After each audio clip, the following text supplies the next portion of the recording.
Buka Quran surah kedua Al-Baqarah ayat ke-45 sampai 46. Paling kanan pertengahan di usap. Wasta'inu bis-sabri was-salah. Perhatikan kalimatnya, indah sekali. Ya Allah menempatkan sholatnya bagian kedua. Kata Allah, wasta'inu, hei hambaku. Jika kalian punya persoalan dalam kehidupan, maka, perhatikan kalimatnya baik-baik. Wasta'inu, mintakan solusinya kepadaku. Jadi kalau sedang punya masalah, bukan bikin status. Gak akan selesai.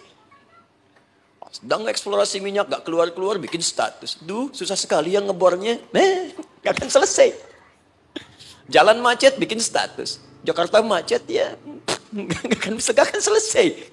Ya, apa yang harus dilakukan kata Allah? Jika Anda beriman kepadaku, yakin denganku, maka wasta'inu, punya persoalan, minta kepada Allah. Caranya bagaimana? Satu, bis-sabri. Terima dulu masalah itu, jangan dikeluhkan. Kaidah lain muncul, karena mustahil saya akan titipkan persoalan kalau tidak Anda mampu mengatasinya. Kaidah Quran surah kedua ayat 286, kita hafal ayatnya.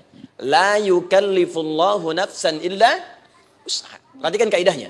Allah tidak mungkin menguji seorang hamba di luar batas kemampuannya. Jadi kalau kita sedang punya ujian, di rumah kah, pekerjaan kah, kehidupan sosial kah, sebesar apapun ujian itu, kata Allah, memang karena Anda yang sanggup.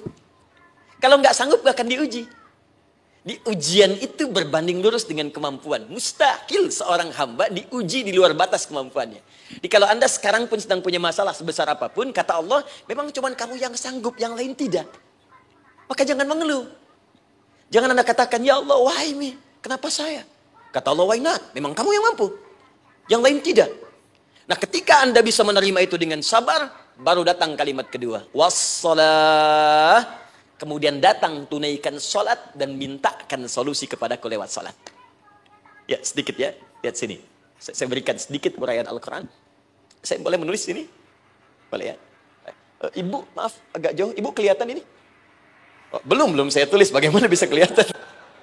Luar biasa. Cuma di Pertamina, belum ditulis udah kelihatan. Maaf, padahal.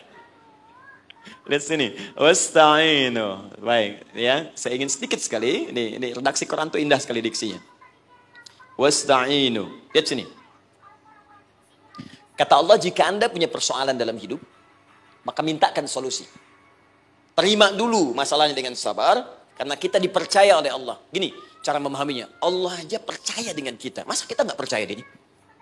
Allah yakin dengan kita mampu. Masa kita nggak yakin? Terima dengan sabar. Kemudian wassalah, mintakan solusinya lewat salat. Kata perintahnya dibuka dengan kalimat wasta'inu. Kalau kita ingin rubah kata perintah ini, fi'il amr, ingin dirubah ke dalam bentuk permohonan, minta. Maka rubah kalimatnya menjadi nasta'in. Lihat, nasta'in. Baik. Wasta'inu, kata Allah, kalian punya persoalan, ayo minta solusi padaku. Terus kita pengen minta, ya Allah kami ingin minta. Maka dalam bahasa Arab, kalau kita ingin merubah kalimat ini ke dalam bentuk permintaan, kita katakan nasta'in. Saya tanya pada Anda, pernah nggak dalam sholat kita mengucapkan kalimat nasta'in? Ada? Masih ingat? Baik, apa kalimatnya? Iyyaka na'budu wa iyyaka nasta'in. Perhatikan, iyyaka na'budu wa iyyaka nasta'in. Iyyaka na'budu, iyyaka, ya Allah, Engkau perintahkan aku untuk ibadah. Maka sekarang aku ibadah, sholat. Hanya kepadamu saja. Kan kata Allah, kamu sholat. Terus kita katakan, iyyaka na'budu. Sekarang kami sholat, ya Allah. Nama lain sholat itu ibadah. Kalau kita ibadah, na'budu.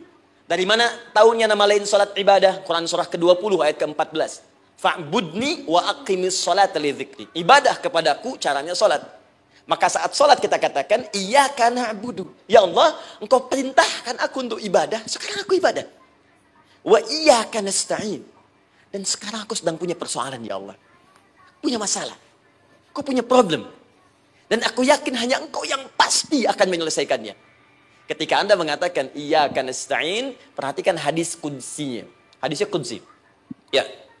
Al-Imam Al-Bukhari meriwayatkan, Imam Muslim meriwayatkan, An-Nasai meriwayatkan dari sahabat Abu Hurairah radhiyallahu ta'ala anhu. Ada lagi yang dari sahabatnya Anas bin Malik. Perhatikan kalimatnya. Idza qala al-'abdu Iyyaka na'budu wa iyyaka nasta'in. Jika hambaku dalam salatnya benar membacanya, benar dari awal salatnya sampai dengan kalimat Iyyaka na'budu wa iyyaka nasta'in, ya Allah, sekarang aku ibadah kepadamu dan sekarang aku punya persoalan. Aku mohonkan solusinya darimu.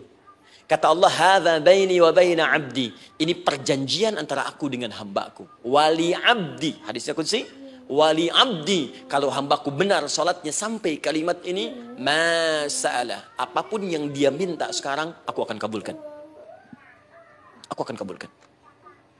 Pertanyaan saya, berapa di antara kita yang sholat sampai detik ini, ribuan kali ruku dan sujud, yang memanfaatkan momentum ini untuk memohon? Siapa di antara kita yang ketika sholat memohon kepada Allah solusi?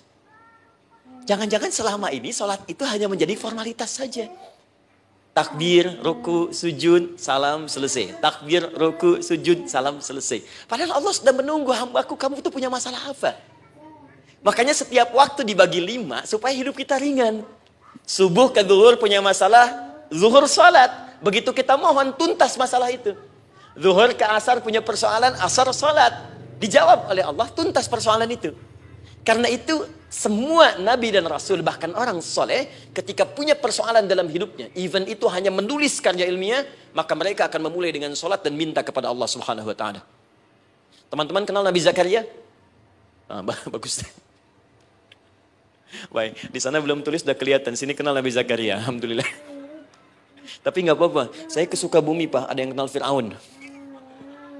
Kenal Fir'aun, kenal, bagus. Baik, Sukabumi hubun dunia, suka itu hubun, bumi itu dunia. Baik. Teman-teman, Nabi Zakaria itu diuji oleh Allah. Maaf, belum punya keturunan. Dan semua nabi punya ujian. Jadi jangankan kita, nabi aja yang jelas surganya punya ujian. Ya, Anda pernah sakit, Nabi Ayub sakitnya lebih parah dari kita. Ya, Anda di keluarga belum ada keturunan, Nabi Zakaria pernah lebih daripada kita. Sampai rambutnya memutih, fisiknya sudah letih, dan menurut medis, maaf sekali, istrinya divonis tidak mungkin punya keturunan, monofus dan mandul, mustahil. Secara klinis, gak mungkin. Secara medis, tidak mungkin. Maka Allah tunjukkan satu isyarat yang sangat luar biasa. Jika Anda mendapati situasi, makhluk mengatakan ini mustahil dan sudah angkat tangan, ini tanda pertama dari Allah, langsung tinggalkan pendapat manusia, langsung memohon kepada Allah. Maka turunlah beritanya di Quran surah ketiga Ali Imran ayat 38 sampai 39. Paling kanan sebelah atas di mushaf. Sekarang perhatikan kalimatnya, saya mau sambungkan dengan Al-Fatihah tadi. Hunalika da'a Zakaria rabbah. Di mihrabnya Nabi Zakaria salat bermohon kepada Allah. Qala rabbi habli min ladunka dzurriyyatan thayyibah.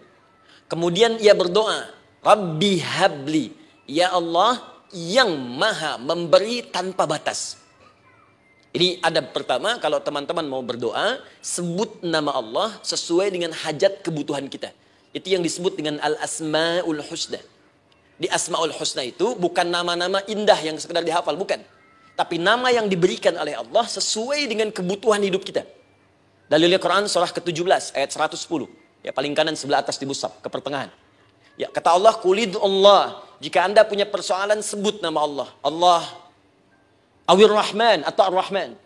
Ayyamma tad'u, tapi kalau Anda ingin spesifik meminta, falahul asma'ul husna. Pilih nama Allah, ia punya nama-nama yang indah sesuai kebutuhan kita. Jadi kalau teman-teman misalnya minta kelancaran rezeki, sebut ya Allah ya Razzaq. Anak mau ujian, ya Allah ya Al-Alim. Di proyek misalnya ada hambatan, ada gangguan, ya Allah ya Al-Jabbar ya Al-Malik. Ingin mudah mengatasi ujian, ya Allah ya Sabar. Minta. Ya, jangan semuanya disebutkan, nanti jadi beban. Ya, Allahumma ya Rahman ya Malik ya Kudus ya Sabar, gitu kan? Yang tadinya nggak punya masalah jadi punya masalah, gitu kan? Pilih salah satu. Nah, jika Anda ingin memohon pada satu hal yang mustahil menurut manusia, maka minta dengan menyebut nama Allah yang memberi tanpa batas, mustahil di dalamnya. Nama Allah tersebut namanya Wahhab. Wahhab. Ya Allah, ya Wahhab. Al-Wahhab. Kalau kita rubah dalam bentuk permintaan, maka singkat kalimatnya dengan hab. Hab. Untuk sendiri habli, untuk banyakkan hablana.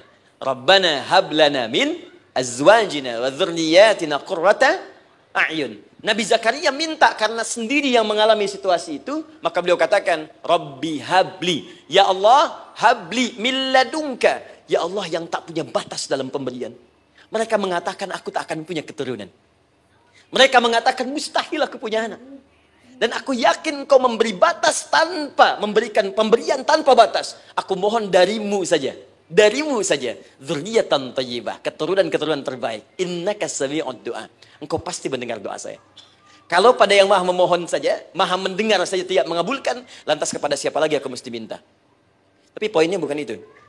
Poinnya adalah, ini disampaikan oleh Nabi Zakaria dalam keadaan sedang sholat. Masih berdiri dalam sholatnya. Dalam bahasa Arab, berdiri disebut dengan qaimun. Qaim.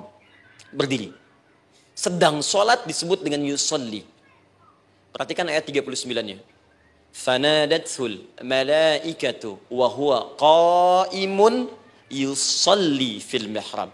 Maka seketika ketika doanya selesai dipanjatkan, sholatnya belum selesai. Doanya selesai dipanjatkan, seketika datang malaikat menyampaikan, kamu dapat kabar gembira, Anda akan punya anak, bahkan namanya langsung diberikan oleh Allah, Yahya. Artinya hidup. Yang mustahil menurut manusia, lahir dari rahim seorang perempuan yang divonis monofos dan mandul, kata Allah, bagiku yang gak ada yang mustahil. Jadi dan hidup dia. Kapan itu terjadi? Masih sholat dan belum selesai dalam sholatnya, dalam keadaan berdiri. Sekarang saya tanya Anda, kita membaca iyyaka na'budu wa iyyaka nasta'in dalam keadaan ruku atau sujud? Sujud. Berdiri. Berdiri teman-teman. Betul kan? Dalam keadaan berdiri. Saat baca Al-Fatihah. Iyyaka na'budu wa saat kita mengatakan wa iyyaka nasta'in, Allah balik bertanya, apa yang kamu butuhkan? Nabi Zakaria itu sholat dulu, baru minta. Kita umat Nabi Muhammad karena keutamaan nabinya, sebelum sholat dah ditunggu. Butuh apa? Mau minta apa? Karena itu, saya ingin katakan, ayo manfaatkan momentum sholat ini. Jangan sekedar kita kemudian tunaikan formalitas, tapi kita tidak mendapatkan keuntungannya. Ayo, semuanya. Dari mulai takbir sudah ada doa. Ruku ada doa. Bahkan sujud kita bisa perbanyak dalam bahasa hati kita untuk memohon kepada Allah Subhanahu Wa Taala. Jelas sampai di sini? Baik. Mudah-mudahan insya Allah doa kita dikabulkan oleh Allah Subhanahu Wa Taala.